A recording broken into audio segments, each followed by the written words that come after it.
iyadoo habeenkii xalay ahaa wasaaradda waxbarashada Soomaaliya ay dib u dhigtay imtixaanaadka dugsiyada sare ee dalka muddo ku siman 12 cisho kadib markii uu xargaha goostay qashka laga helayo imtixaanaadka dugsiyada sare ee Soomaaliya ayna walaac fara badan ka muujiyeen ardayda u fariisanayso sanadkan imtixaanaadka dugsiyada sare ee Soomaaliya ardayda dhammaysatay waxbarashada dugsiyada sare ee magaalada Garbaharey ee xarunta gobolka Gedo oo dareenkooda cabirayo ayaa sheegay in si dhow iyo si dheerba ay oo la dhacsan yihiin amarka ka soo baxay wasaaradda waxbarashada ee Soomaaliya oo lagu joojinayo imtixaanka dugsiyada sare ee dalka. waxayba aadan xasan waxaan ka mid ahaa ardadii u fadhiday imtixaanka sano dugsiyadka 2018-2019 dabcan waxaan aragnay oon galnay imtixaankii horaantiisii maadooyin badan baan galnay Soomaalida xukuumadda dab oo munaafiq shida muumin baa ku gubto dabcan annaga dad masaakiin ma ahaan hayn meel baan iska fadhinay imtixaan baan iska sameeynay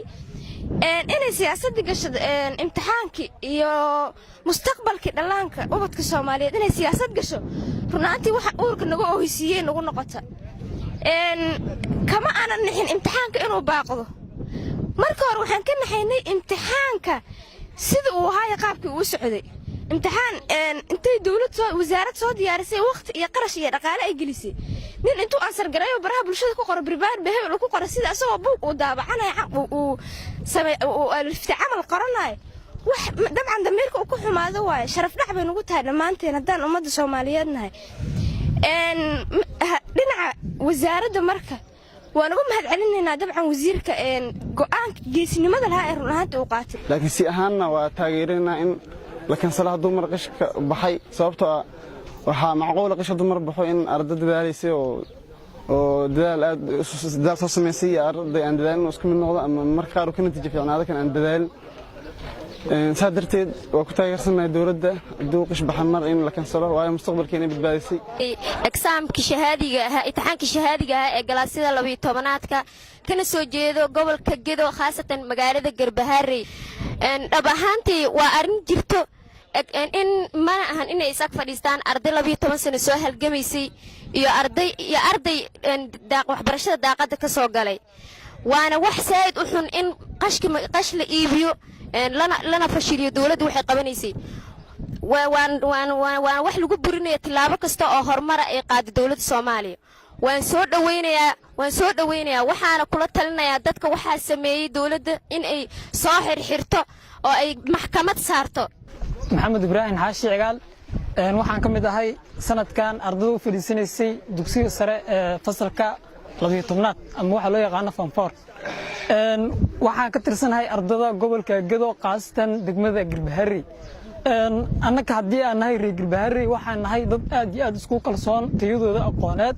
waxaan ku faraxsanahay in maxaan ku raadayay imtixaankii dib loo sameeyay waxaan socday oo bariyahan baan arkaynina ma ahayn wax aan raali ka nahay waxa aad arrin xaqiiqatan aad oo xumaanay taas ayadoo oo sameysay qofkii aqoon lahaa iyo qofka aan waxba soo baran ما أهان إلهي أمد مسلمين شنت فرند إلهي مسلمين ما أهان قف وحصاب برتي لو يتمسنا سود ذلأي وشرف له قف معاك وراء الشلع مالك إمادي إن لجرب فلسيو وهندرس معك سلقديو. أيوة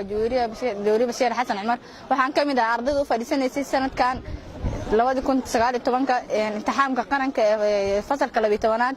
وحن كسر جودا دقمة قبل كجدا جرباري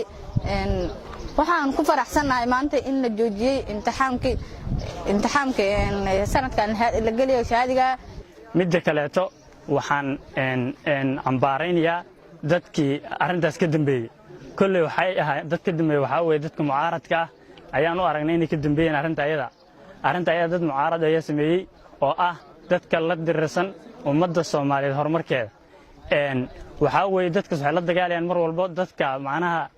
ذات دولة ما حدا وحين أدق لهم كلية كرسي بس إن هلا يو دجالميان ما فيريان ومدة الصوماليات معناها واحد لبعضه سووا جاي ما فيريان مر والبعض كرسي سيء جنايان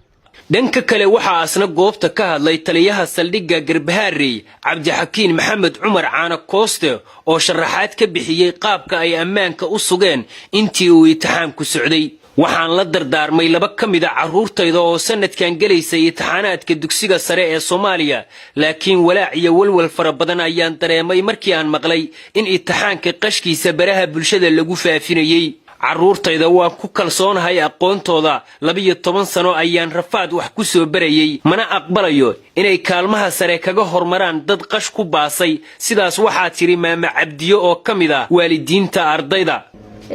wasiirka waxbarashada